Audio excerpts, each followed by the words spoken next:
So this morning we're going to talk about the Torah, otherwise known as the Law of Moses, and the idea presented by Paul and his disciples, devotees, the so-called Apostle Paul, is that it's impossible to keep the commandments of the Torah, of the law. But what does the Torah itself say? Deuteronomy chapter 4 verse 8, and what great nation, and I believe this is what the nations of the earth will say,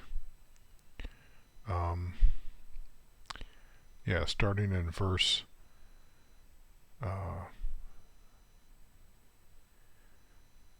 starting in verse 5, Behold, I have taught you statutes and ordinances, as the Creator my God commanded me, that you should do them in the land which you are entering to take possession of it.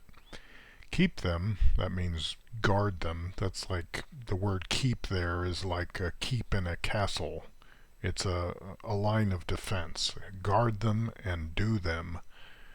So you want to protect them from those who would be against doing them. And you want to make sure that you don't misstep and not do them because you didn't guard them. So keep them and do them, for that will be your wisdom and your understanding in the sight of the peoples, who, when they hear all these statutes, will say, Surely this great nation is a wise and understanding people. So this is saying that non-Jews will say, when they see the children of Israel and they hear about the commandments of the Torah, they'll say, surely this great nation is a wise and understanding people. And that was the case for a long time, and it might still be that way with some people, but recently there's been like so much anti-Jewish propaganda that, I don't think you hear a lot of people saying this, but at the same time, a lot of these people may not even realize that they are already doing some of the commandments of the Torah because they've incorporated it into their Western legal system, and they just don't realize that, hey, these things come from the law of Moses, and that's why you're doing them now. They'll typically, assign them to Christianity, the Christianity that doesn't believe in doing the law of Moses.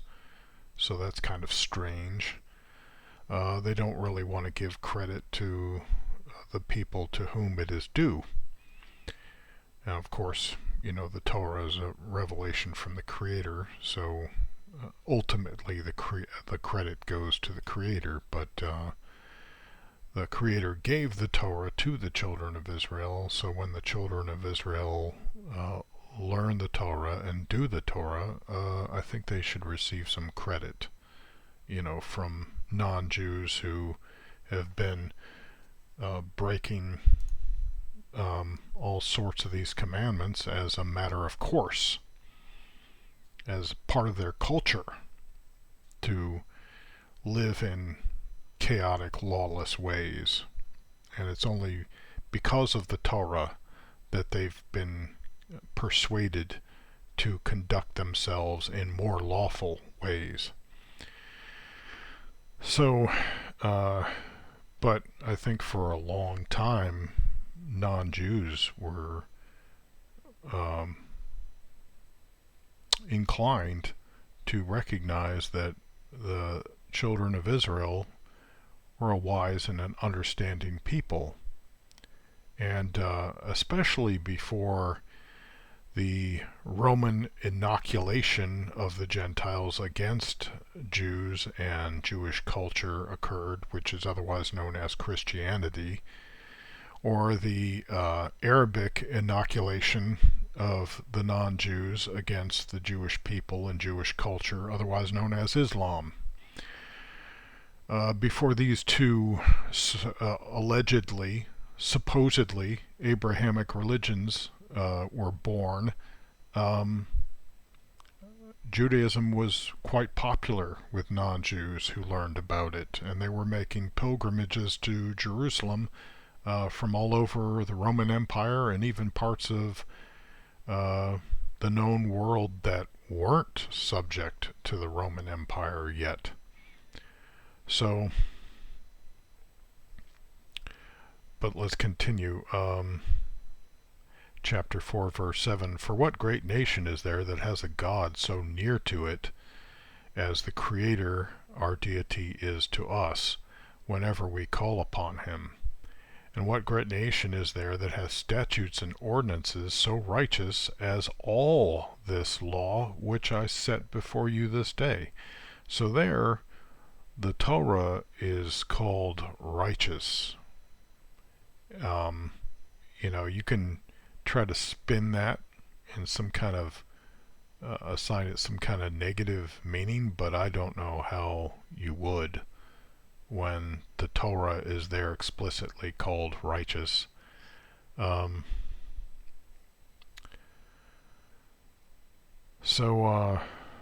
see.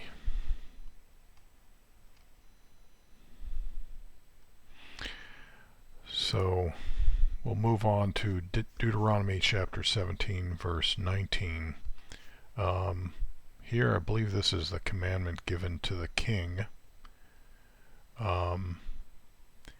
When he sits, the king, of the children of Israel, and when he sits up on the throne of his kingdom, he shall write for himself in a book, or a scroll, more properly, a copy of this Torah from that which is in the charge of the Levitical priests, or the Levites, and the Kohanim.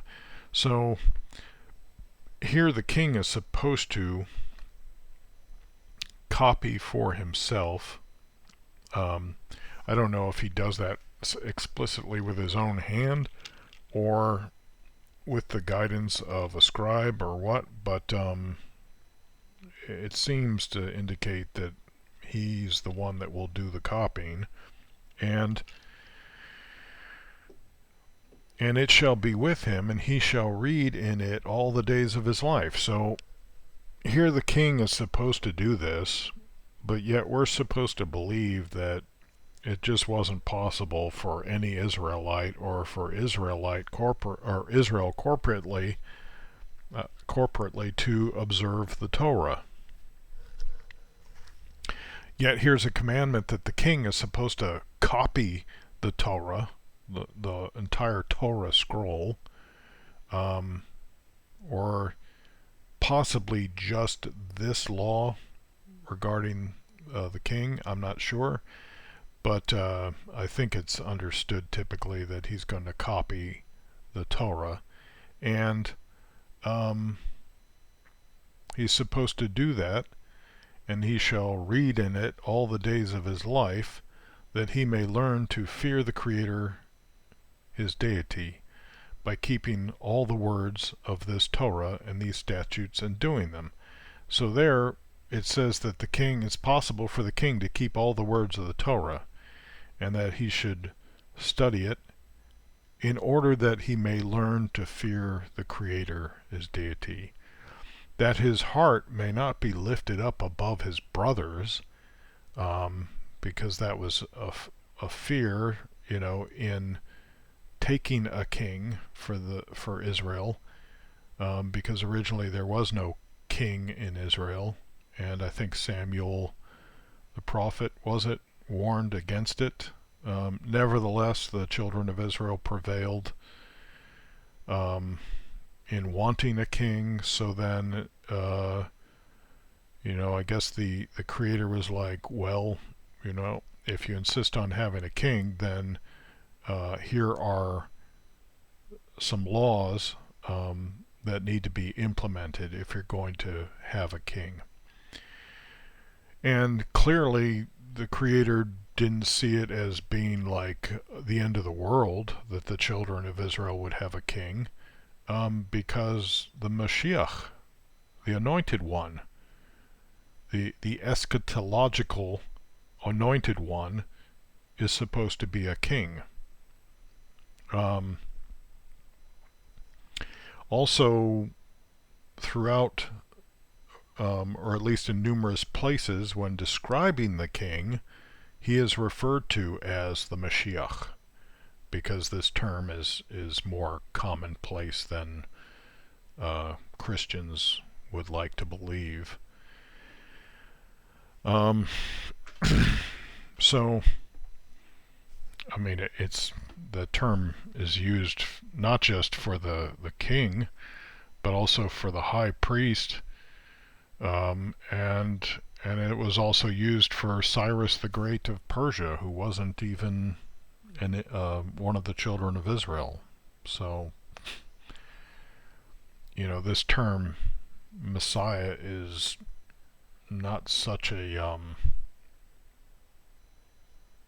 like those who are messianic typically invest all of their messianic hope in thinking that this term Messiah just applies to one person when it has applied to numerous people in the Hebrew Tanakh, in the Bible, if you want to put it that way. So, this is in order that his heart may not be lifted up above his brothers, and that he may not turn aside from the commandment either to the right or to the left, so that he may continue long in his kingdom, he and his children in Israel.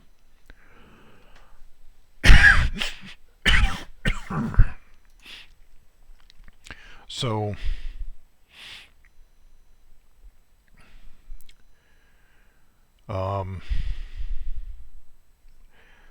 in chapter 29 of Deuteronomy,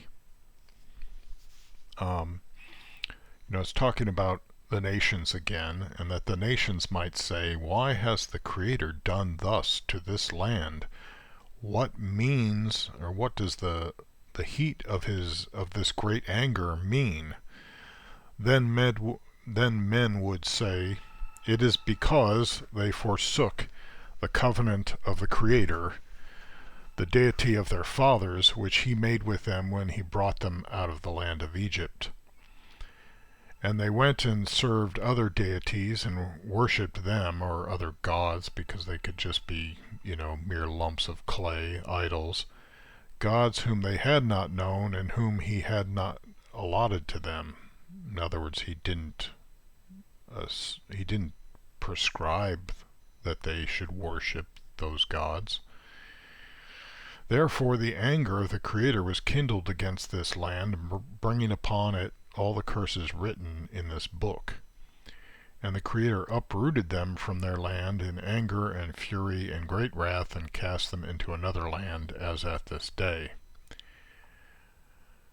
Then it says, "The secret things belong to the Creator, our deity, but the things that are revealed belong to us and to our children forever, that we may do all the words of this Torah." So there it's saying that the Torah has been revealed, and not just the Torah, but like the stories in the scriptures, they've been revealed to the children of Israel and to their children forever, that they may do all the words of the Torah. So that directly contradicts the idea that it's not possible for the children of Israel to do all the commandments of the Torah. It's a very cynical person who believes that the Creator, who's done all these wondrous and generous and nurturing things for the children of Israel, and not just the children of Israel, but all of creation, would then be so capricious and two-faced as to give them a Torah and command them to do all the words of the Torah, and even tell them that it's possible for them to do all the words of the Torah, knowing that it's not possible for them to do all the words of the Torah. That is some kind of duplicitous deity that Christians worship. So, and the hypocrisy of believing that, right? Now, granted, it's probably more difficult for, say, a Jew who has been assimilated into Gentile culture and then seeks to do teshuvah, turn away from his sinful living and start observing the Torah. It's probably more difficult for them to do that than for a person, a Jewish person who has been born into it, been raised up in it, and lives in a community where Jews do it. But it's not impossible. There are just, I couldn't even count them because I'm not resident in a Jewish community. And I don't even think necessarily one Jewish community is completely aware of what another Jewish community is doing, so I don't think it's like even possible to number the number of Jews who would be considered righteous. So, and be considered as someone who's doing all the words of the Torah. But it's biased and prejudiced to believe that, say, an American can obey all the commandments of the American legal system, and to the extent that they are never put in jail for their entire life. I think we would call that person a law-abiding person. So what, it's like so much easier to obey the American legal system than it is for Jews to obey the Torah, when when contrary to the American legal system, Jews are actually provided with the commandments of their law. Furthermore, if one of them is making an infraction against the law, they are commanded to warn that person that they are making an infraction against the law. So it's not even a matter that they're going to be ignorant about the law. They're, as with a person in the American legal system where we've got this in,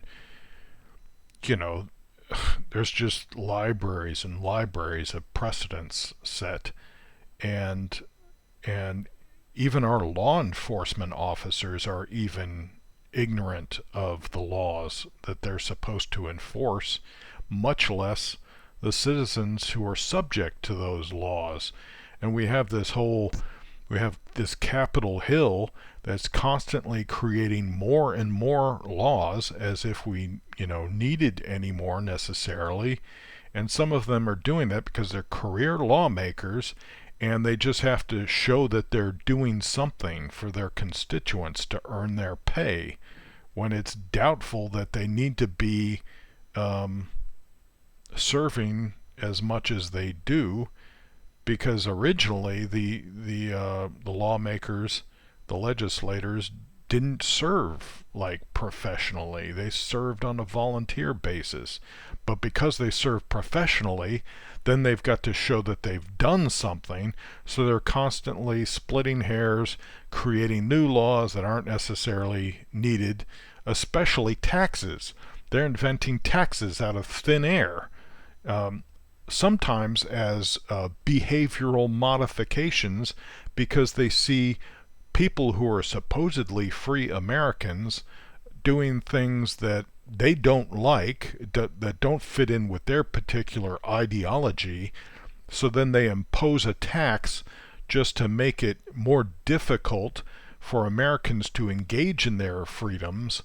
And meanwhile, they're collecting money so that they can turn around and cook up another bill to spend that money on some nonsensical baloney, right? It's just, however, despite all that, non-Jews are able in America to keep the laws of the American legal system so that they can go through life and not wind up in jail.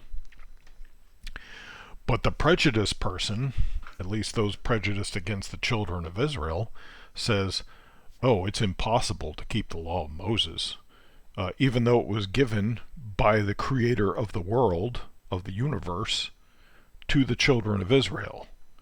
But they think like the creator is some kind of backstabber, that he sets up Israel like they're some kind of chump, and then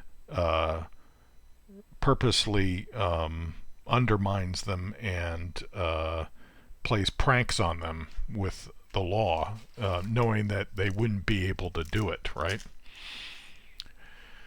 And that's the argument that one preacher's page makes, where he says in Deuteronomy chapter 31, I think it starts in, was it verse 16?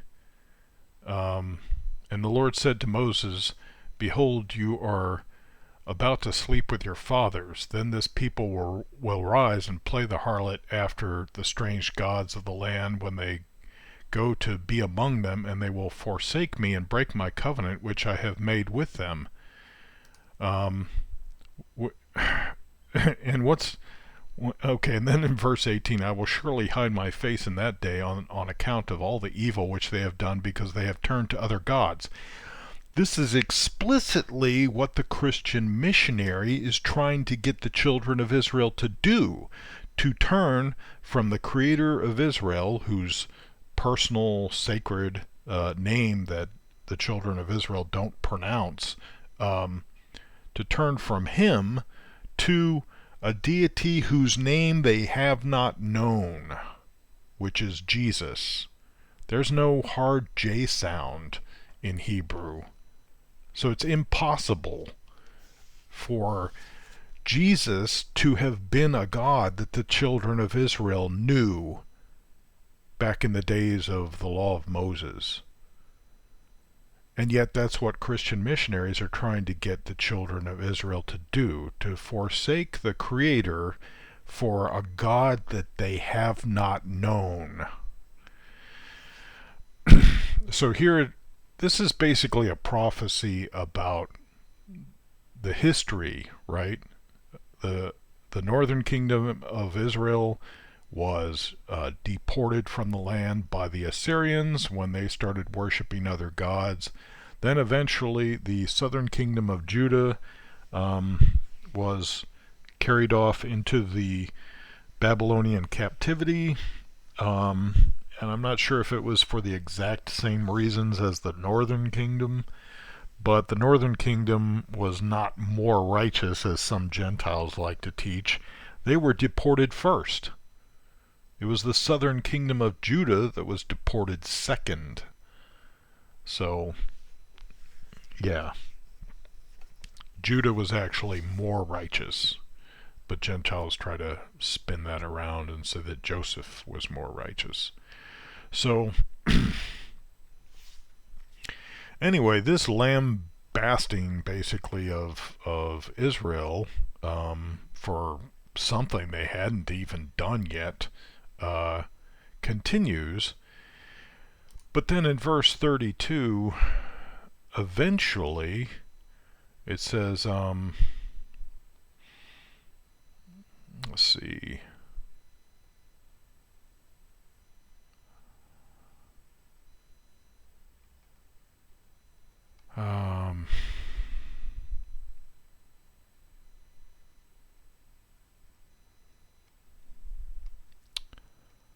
let's see.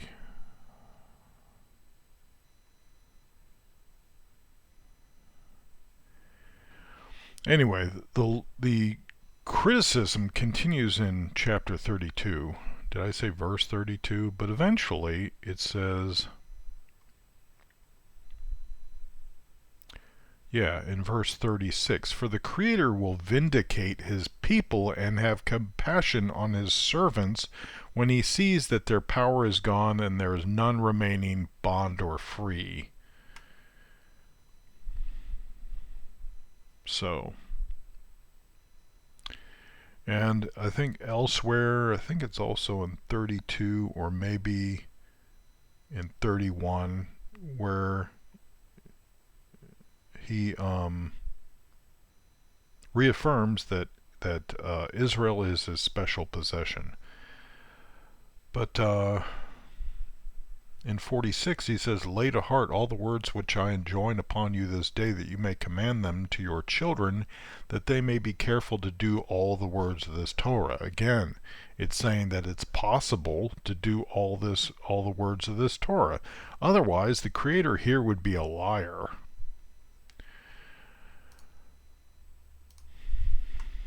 Now,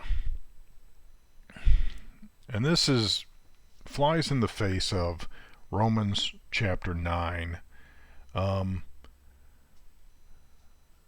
where he says that Israel, who pursued the righteousness which is based on law, did not succeed in fulfilling that law, which is nonsense, because there were whole stretches of Israelite history where Israelites continued to dwell in the land. Otherwise, the Creator would have deported them. Eventually, it did get to the point where, at least, I don't know if it's exactly all of them were deported from the land, but probably a good portion. But I think the scriptures use a term typically translated remnant, which means remainder, that nevertheless there were a remainder left in the land. So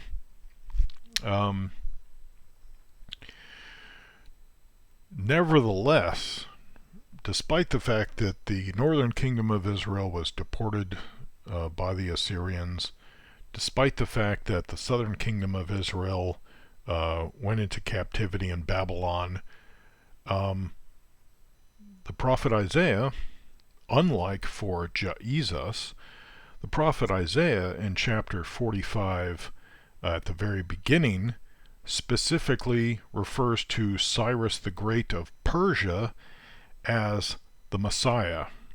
And so whereas Isaiah just can't seem to, figure out why Jesus isn't mentioned in his prophecy, he manages to prophesy that Koresh, Cyrus, would be the Messiah at that time, at least.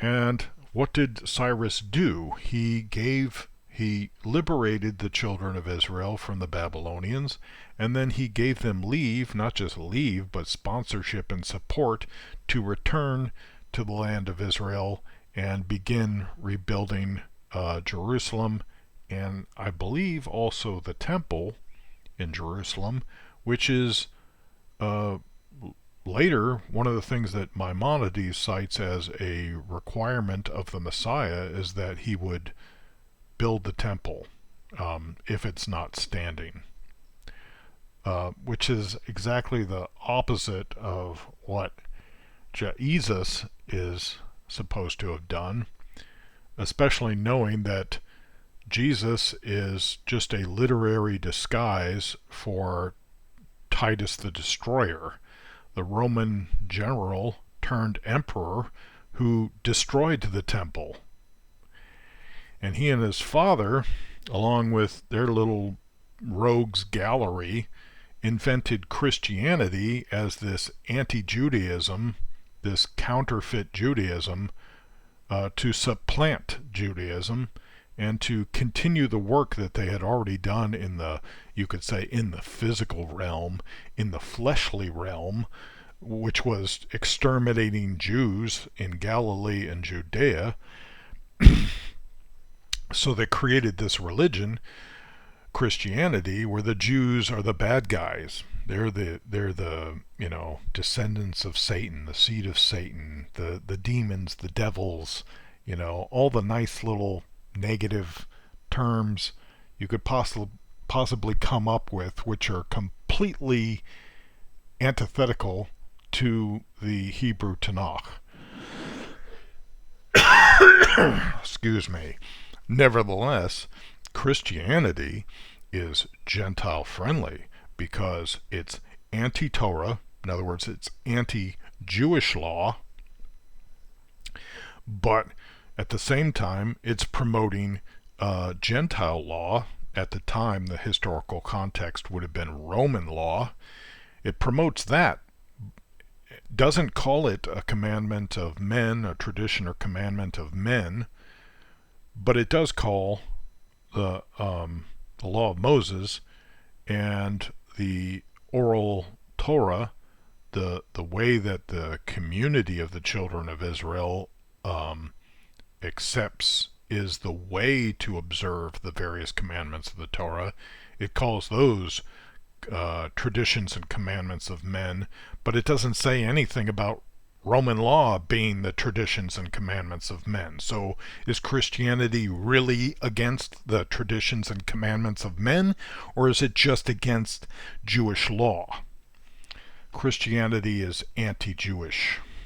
There's just no way of getting away from that. A Christian apologist, in fact, most Christian apologists would not even argue that fact. But you get these messianics who are trying to meld Judaism with Christianity in order to seduce Jews to Christianity, who will try to say that Jesus kept the law, that Paul kept the law, that the Christian scriptures, when they're speaking against the law, aren't really speaking against the law. Excuse me. So, it's just it's anti-Jewish propaganda. The Roman Flavians cooked it up, and it's existed for almost 2,000 years now. And the effect of it has been to inoculate ignorant non-Jews against the very deity that they claim to want to worship.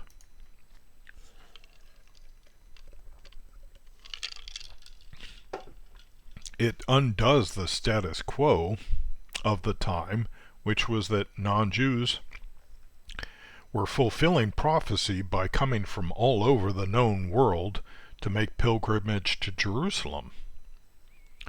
So, and anyway, some think it may have been a motive for the Roman Flavians to attack the temple is because they had heard about all of the treasure donations being brought to the temple, and that they wanted to get their hands on them. But I think there were other motivations there too. Anyway, so here Paul asserts that it wasn't possible for Israel to succeed in fulfilling the law, which is nonsense. Why? Because they did not pursue it through faith, which is nonsense, because the word emunah is throughout the Hebrew scriptures, so they certainly pursued it because of their emunah. And they said they pursued it as it were based on works or deeds or mitzvot or commandments or something, or actions, I guess. They have stumbled over the stumbling stone. So now he's calling it, it looks like he's calling the Torah a stumbling stone. Or maybe he's saying that Yoshki, Jesus, is the stumbling stone. Behold, I'm laying in Zion, that's Mount Zion, Jerusalem, a stone that will make men stumble, a rock that will make them fall, and he who believes in him will not be put to shame. I think he's possibly conflating a couple verses there, but I'd have to look at it. Anyway, it's not important because he plays fast and loose with the Hebrew Tanakh about any time he runs his mouth. So,